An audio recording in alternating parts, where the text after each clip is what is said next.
रामकृष्ण हरी. सार्थ श्री ज्ञानेश्वरी. अध्याय 10. विभूती योग. भाग 3. मच्चित्ता मंदत प्राणा बोधयंत परस्परं कथयन्तश्च मां नित्यं तुष्यन्ति च रमन्ति च. सदैव माझ्या ठिकाणी चित्त ठेवणारे, माझ्यातच प्राणाला अर्पण करणारे असे भक्त एकमेकांना बोध करीत माझे वर्णन करतात व संतुष्ट पावतात. ते निरंतर भक्तीमध्येच रममाण होतात.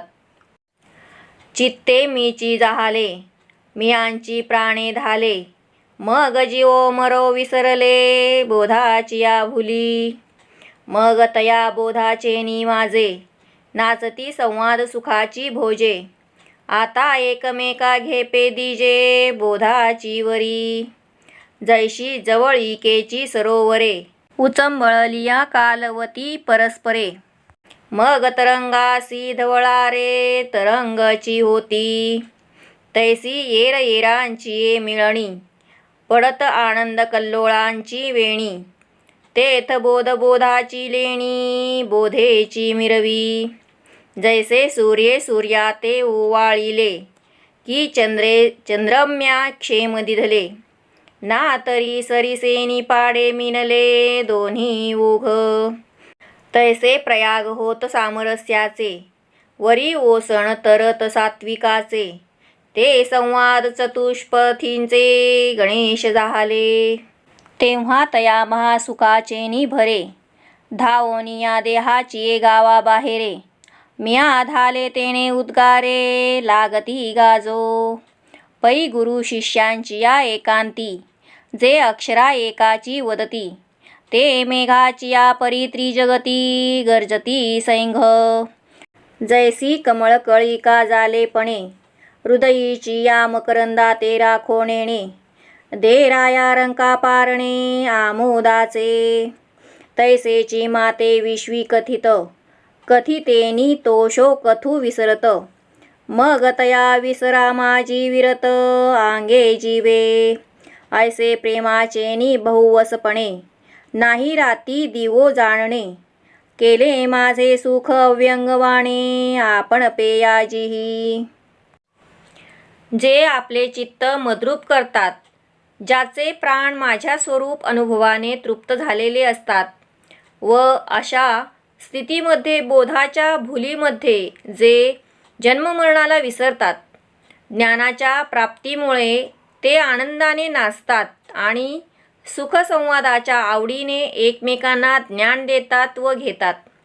ज्याप्रमाणे जवळजवळ असलेले तलाव पाण्याने भरून वाहू लागल्यावर त्यांचे पाणी एकमेकात मिसळते, अशा स्थितीमध्ये लाटाच लाटांना आश्रयभूत होतात.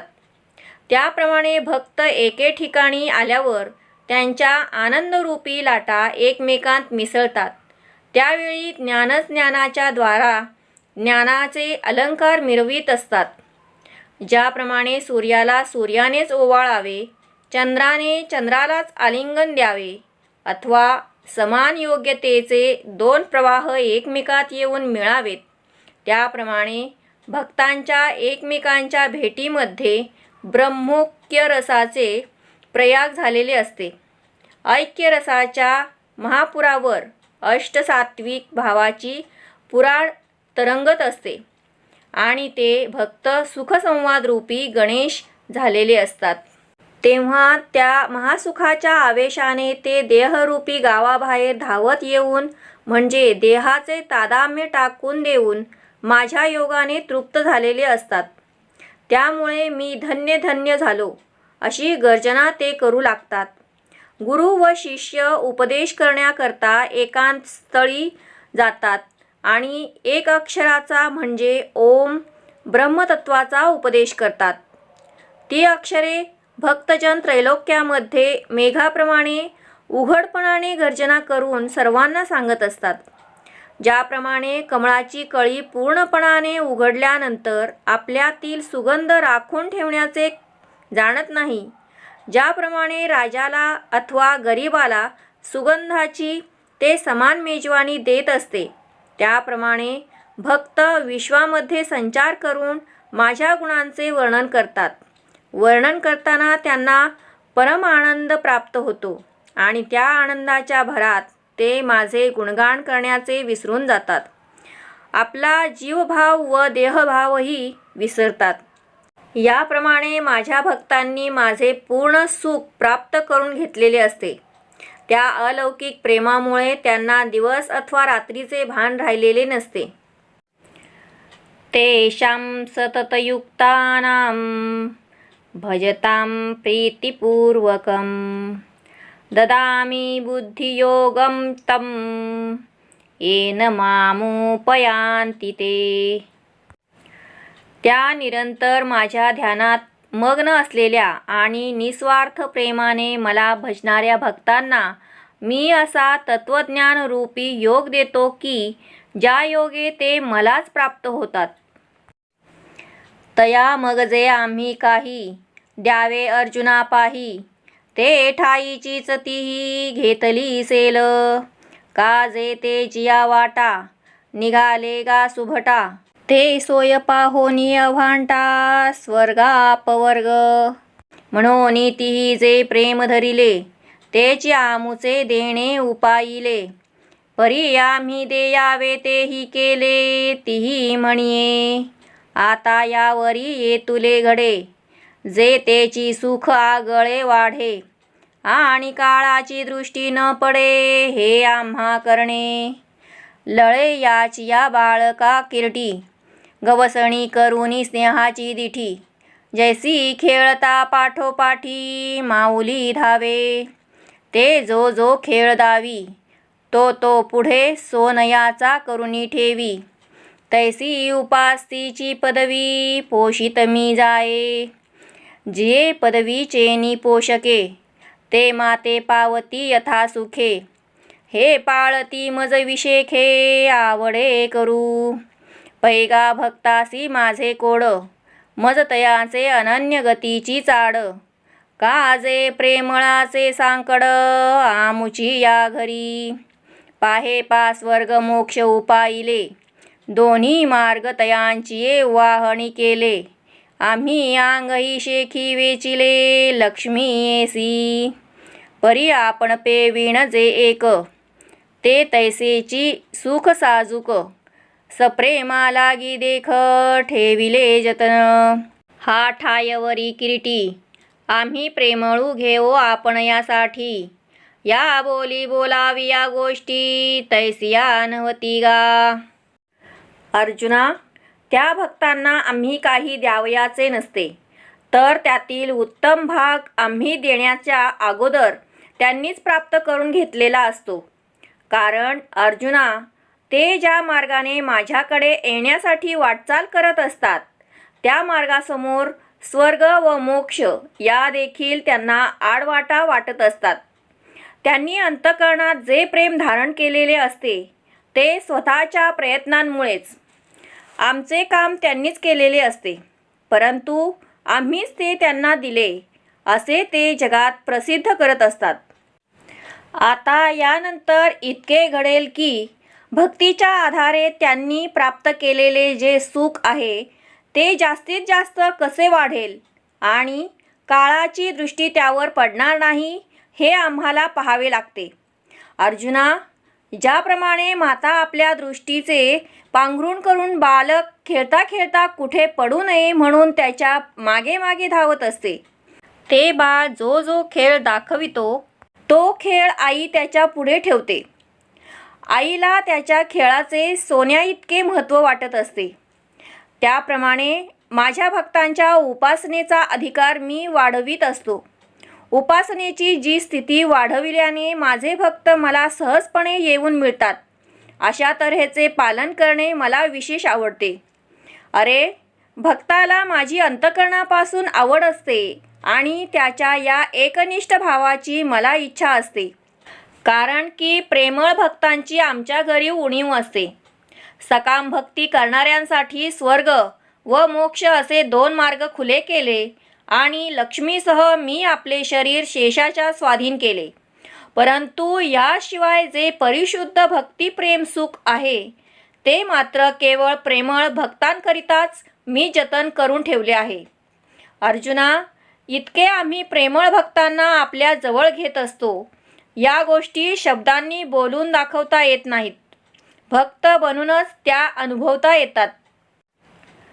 तेषामेवानुकंपार्थ महमज्ञानजं तमः नाशयाम्यात्मभावस्थो ज्ञानदीपेन भास्वता. त्याच्यावर अनुग्रह करण्यासाठी आत्मस्वरूपाच्या ठिकाणी असणारा मी अज्ञानाने उत्पन्न झालेल्या अंधकाराला प्रकाशमय तत्वज्ञानरूपी दीपकाद्वारा नष्ट करतो. म्हणोनी मज आत्मयाचा भावो जिही जिया वया केला ठावो एकमी वाचूनी वावो एर मानिले जिही तया तत्वज्ञाचो खटा दिवी पोताची सुभटा मग मीच होऊनी दिवटा पुढा पुढा चाले अज्ञानाची राती माझी तमाची मिळणी दाटती ते नाशुनी घाली परवती तया करी नित्योदयो.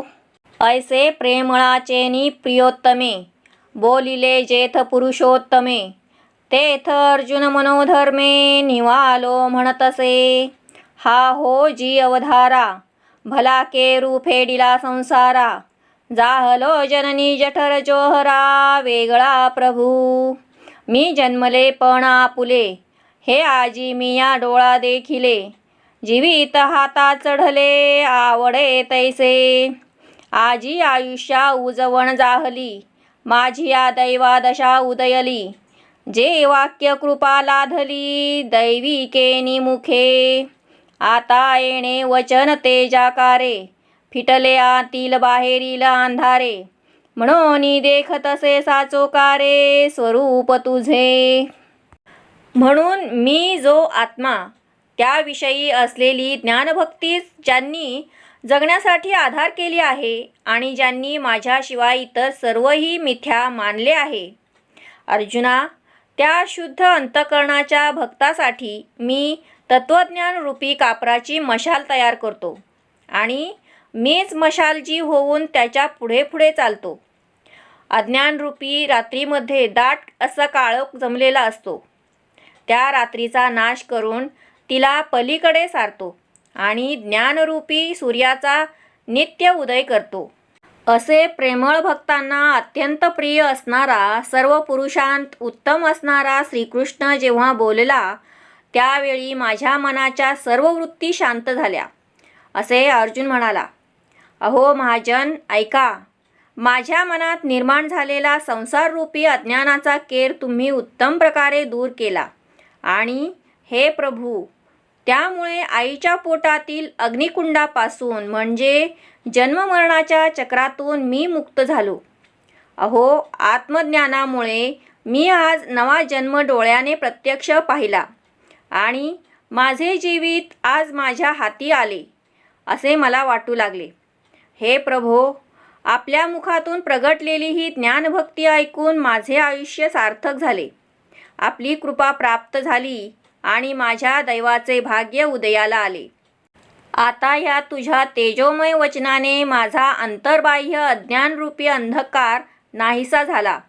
म्हणून तुझे व्यथार्थ स्वरूप मी पाहू लागलो. अर्जुनवाच परम ब्रह्म परम धाम पवित्रं परमं भवान पुरुषं शाश्वतं दिव्यं मादिदेवमजं विभुम्. अर्जुन म्हणाला, आपण परमब्रह्म, परमधाम आणि परमपवित्र आहात. तू अनादिसिद्ध व प्रकृतीच्याही पलीकडे असणारा दिव्य पुरुष, देवांचे आदिकारण, उत्पत्तीरहित आणि सर्वव्यापी आहेस. तरी होसी गा तू परब्रह्म, जे या महाभूतां विसंबते धाम. पवित्र तू परम जगन्नाथा, तू परमदैवततिहि देवा. तू पुरुषजी पंचविसावा, दिव्य तू प्रकृती भावा पहिलीकडील, अनादि सिद्ध तू स्वामी, जो ना कळी जसी जन्मधर्मी, तो तू हे आम्ही जाणितले आता, तू या कालत्रयासी सूत्री, तू जीव कळेची अधिष्ठात्री, तू ब्रह्मकटाह धात्री, हे कळले पुढे. हे देवा, तू परब्रह्म आहेस, पंचमहाभूतांचे विश्रांतीचे ठिकाण आहेस. जगन्नाथा, तू अत्यंत पवित्र आहेस. तू ब्रह्मा, विष्णू व महेश या तिघांचे आदिदैवत आहेस. तू प्रकृती, महतत्व, अहंकार, 5 सन्मात्रा, 5 महाभूते, 10 इंद्रिये आणि मन या 24 तत्वांहून वेगळे असे 25वे तत्व आहेस. प्रकृती व तिचे कार्य यांच्या पलीकडचा अलौकिक तेजस्वी प्रकृती भाव आहेस. तू अनादि सिद्ध असा संपूर्ण विश्वाचा स्वामी आहेस. तुला जन्मादी धर्म नाहीत, तोच तू आता आहेस, हे आता आम्ही जाणले आहे. तुम्ही 3ही काळरूपी यंत्राचे सूत्रधार आहात, जीवरूपी अंशाचा आधार आहात आणि संपूर्ण ब्रह्मांडरूपी कढईचे आधार आहात, हे मला आता निश्चितपणे समजले आहे. आहुस्त्वा मृषयः सर्वे देवर्षिर्नारदस्तथा, असितो देवलो व्यासस् स्वयं चैव ब्रवीषि मे. असे आपण आहात म्हणून सर्व ऋषी, देवर्षी नारद, असित, देवल व व्यास हे ऋषी म्हणत आहेत. प्रत्यक्ष तू देखील मला असे सांगत आहेस. पै आणि कही एके परी, ये प्रतीतीची येतसे थोरी, जे मागे ऐसेची ऋषीश्वरी, सांगितले तू ते. परी तया सांगितली याचे साचपण, हे आता माझे देखतसे अंतकरण, जे कृपा केली आपण म्हणून देवा. एरवी नारदू अखंड जवळ ये, तोही ऐसेची वचनी गाये, परी अर्थ न बुजोनी ठाये, गीत सुखची ऐको. जी आंधळे यांच्या गावी आपण पे प्रकटले रवी, तरी तीही ओतपलीची घ्यावी, वाचुनी प्रकाशू कैचा. परी देवर्षी अध्यात्म गाता, आहाच रागांगेसी जे मधुरता, तेची फावे एरचित्ता न लगेची काही. पै असिता देवलाचे निमुखे, मी एवं विधा तू ते ऐके, परी तै बुद्धी विषय विखे धारिली होती. विषय विषाचा परिपाडू, गोड परमार्थू लागे कडू, कडू विषय तो गोडू जीवासी जाहला. आणि हे आणिकांचे काय सांगावे, रावळा आपणची येऊनी व्यास देवे, तुझे स्वरूप आघवे सर्वदा सांगिजे. परी तो अंधारी चिंतामणी देखिला, जेवी नव्हे या बुद्धी उपेक्षिला, पाठी दिनोदयी ओळखिला होय म्हणोनी. तैसी व्यासादिकांची बोलणी, तिया मजपाशी चिद्रत्नांची खाणी, परी उपेक्षिल्या जात होतिया तरणी, तुझ वीण कृष्णा. आणखी एका प्रकाराने याच अनुभवाचा थोरपणा कळून येतो, कारण पूर्वी महान ऋषींनी याप्रमाणे तुझे वर्णन केलेले आहे, परंतु त्यांनी सांगितलेल्या गोष्टी आज माझ्या अंतःकरणाला पटत आहेत. परंतु ते सुद्धा आपण कृपा केली म्हणून.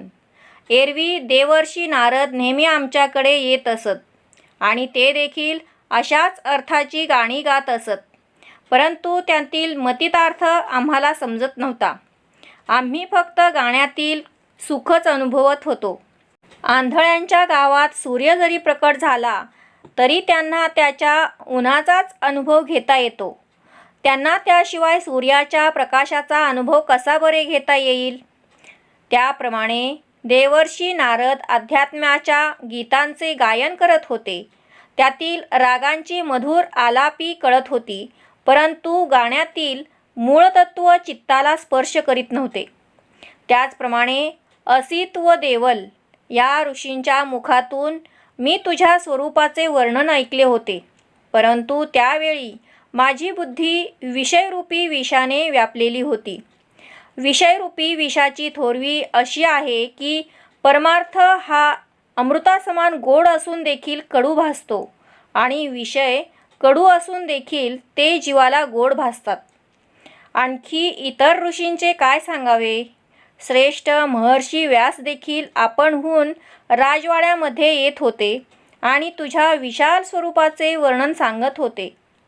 एखाद्या माणसास अंधारामध्ये जर चिंतामणी सापडला तर तो न ओळखता टाकून देतो आणि सूर्योदय झाल्यावर हा चिंतामणी आहे म्हणून ओळखतो.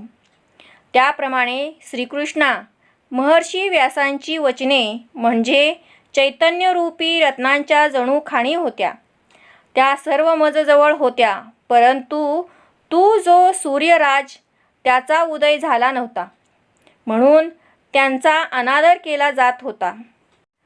सर्वमेत धृतं मन्ये यन्मां वदसि केशव नहि ते भगवन् व्यक्तिं विदुर्देवा न दानवाः. हे केशवा, तुम्ही जे काही मला सांगत आहात ते सर्व मी सत्य मानतो. हे भगवन, आपल्या लीला स्वरूपाला देव अथवा दानव जाणू शकत नाहीत.